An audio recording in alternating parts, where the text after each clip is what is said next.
how do you make IBM, this 102-year-old company, be a place of curiosity? Yes, so this is a really good, I think, both good and interesting point.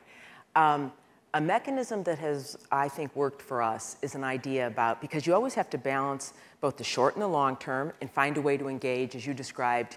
You know, I've got teams of all different kinds of professions around the world. And I think one way to do this, it's been something we called, and I call, strategic beliefs.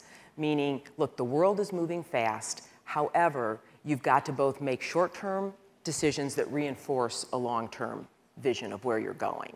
And this idea of strategic beliefs has worked. And for us, it's 3 different views about the future.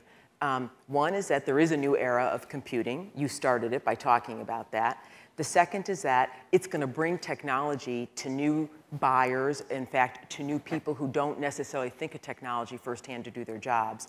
And the third is it's going to change the way you work.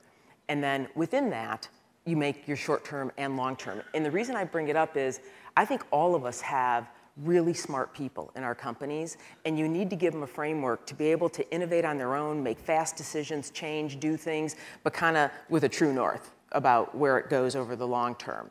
And I think that's one of the most, it's proven to be a great vehicle. And the other thing that's proven to be, I think, a very good way to talk with a wide population has been to think really hard and be very focused on what must endure and what must change. And what must change for all of us, I think, over time is almost anything we do. And what endures is the character of your company.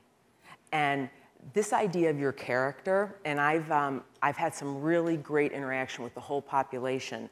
Again, we're using our own social technologies. Because what endures on a character is your purpose, your values, and practices, meaning like how people bring that to life. If you were looking down in a room and you saw a group of people, would you know they were from your company or not?